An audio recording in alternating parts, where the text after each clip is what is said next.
Ollaan näytteenotossa täällä Ingartsilajoella Stevössä lähellä merta. Tää on hyvä näytteenottopaikka sen takia, että tässä on vielä kunnon virtaus, mutta tähän uomaan ei enää laske mitään isompia sivuuomia. Eli tää kertoo nyt koko joen tilan. Tää Ingartsilajoen latvathan on tuolla Lohjan ja Raaseporin rajoilla. Ihan pienistä puroista saa alkunsa ja se kulkee pääasiassa maatalouspeltojen halkia. Sitten tietysti sateista ja valumista riippuen niin veden laatu vaihtelee paljon ja koska tämä on meritaimenen tärkeä kutujoki, niin tätä seurataan tarkasti ja koko ajan pyritään tuolla joenvarsilla tekemään töitä, että tämä veden laatu saataisiin paranemaan. Meillä on nyt GPS tässä ja olemme tässä Stevön sillalla. Täältä on tilattu muun muassa happikiintoaine, bakteerit, ravinteet, metallit ja muutamia muita analyysejä. Saataisiin tietoa siitä, mikä on tämän veden tila tällä hetkellä. Nyt aloitetaan näytteenotto limnoksella. Lasken tän tänne haluttuun näytesyvyyteen. Tässä on nyt haluttu näytesyvyys 0,1 metriä. Sitten mä odotan hetken aikaa, että noudin vallitseva veden lämpötila ja lämpömittari tasaan. Sen jälkeen mä laukasin noutimen ylös, käännyn varjon puolelle ja katson lämpötilan. Se on tasan 13 astetta.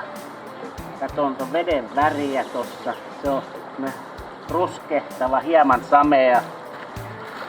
Ja mä aloitan näytteenoton. Ensimmäisenä on syytä ottaa kaasuuntuvat näytteet. Mä otan happinäytteen sen takia. Lasketaan tosta letkun verran pois vettä. Ja happipullo kun täytetään, mä voin oikeastaan näyttää sen, että se on aika tärkeä, niin mun tässä tossa. Eli laitetaan tää letku tänne pohjalle. Ruvetaan laskemaan vettä ja yritetään välttää kuplimista. Sitten lasketaan reilusti 2-3 kertaa ton pullon tilaavuus. Näyte on siinä. Ja happinäytteet pidetään aina eri kuljetusastiassa kuin muut näytteet, koska ne kestävöinti tehdään ihan hetken päästä. Seuraavaksi me otetaan bakteerinäyte. Bakteerinäytteen kanssa kannattaa olla, ei saa koskea tuohon pullon suuhun, kädet pitää olla käsidesillä desinfioidut tai sitten pitää käyttää kertakäyttöhanskoja. Bakteerinäytteeseen jätetään ilmatila tonne. Bakteerinäyteastioita on, mulla on tämmöinen lasinen steriloitu pullo, mutta on olemassa myös tämmöisiä kertakäyttöisiä sinetöityjä. Sitten mä otan öljynäytteet.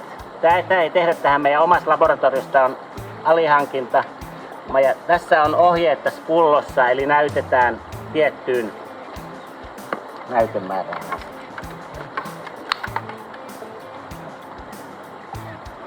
TOC3 näyte.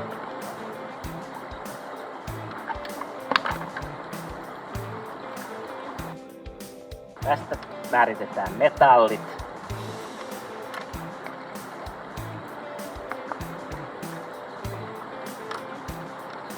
Sitten nämä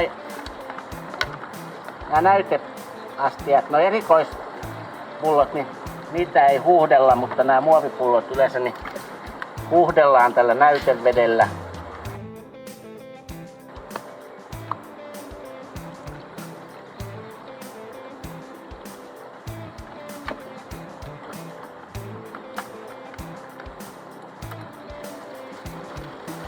Tässä on pH-näyte.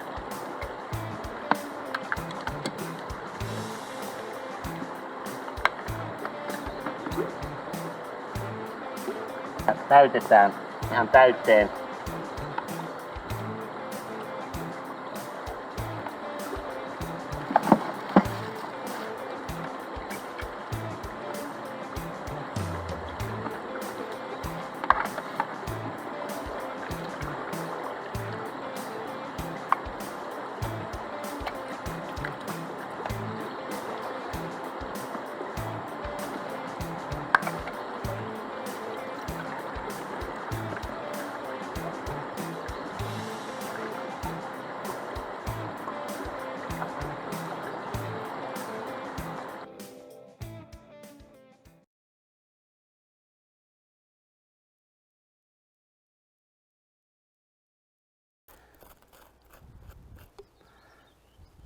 Tää on mangaanikloridea.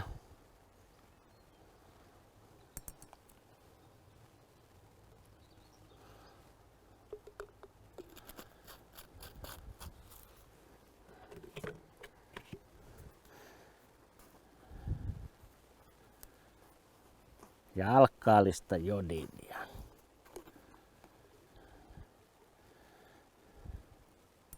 Näitä laitetaan 1 milli molempia.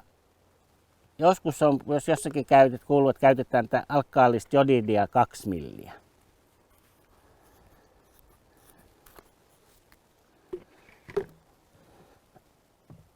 Tämä happinäytepullo, kun se on kestävöity, niin se täytyy huuhdella hyvin vedessä.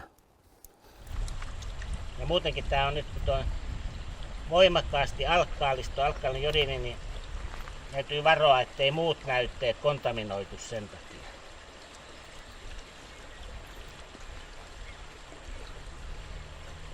Siinä näkyy olevan hyvin happea, ruskea